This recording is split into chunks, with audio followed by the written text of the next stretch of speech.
Над 1500 гледачи во салата Јасмин одамна немаме видено, со атмосфера исто така ретка. Спортско навивање, многу емоции и адреналин како во старите времиња. Резултатот беше битен, но тој беше во втор план. Сепак, убаво беше барем ГРК Тиквеш ако победеше во Кавадарци на свој терен, но тоа не се случи. Ракометното дерби им припадна на ракометарите на ракометниот клуб Вардар од Неготино, кои во салата Јасмин дојдоа со околу 800 навивачи и очекуваа да победат. Во тоа и успеа, конечниот резултат е 22-25 за Вардар. Главната борба се чини се водеше во средината на второто полувреме, кога градскиот ракометен клуб Тиквеш изеднаше на 16-16, потоа на 17-17, за во 47-та минута да победе со 18-17, а потоа и 19-17.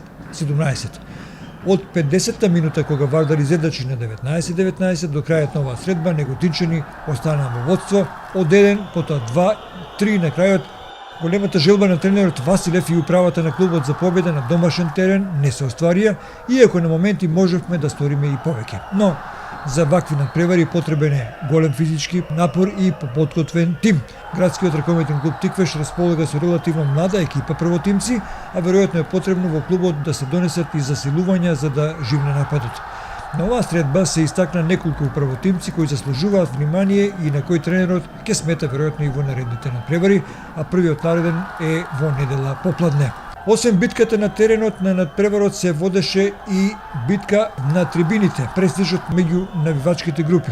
Нема некој поголемо резултатско здрачење тоа, меѓутоа возбудливо беше да се биде на трибините во пресметката меѓу навивачките групи лозари и винари. Инциденти на оваа средба не забележавме. Вардар беше подобар противник и го доби ракометното дерби. РТК.МК вршеше директен пренос поради големиот интерес за оваа средба и имаше голема гледаност.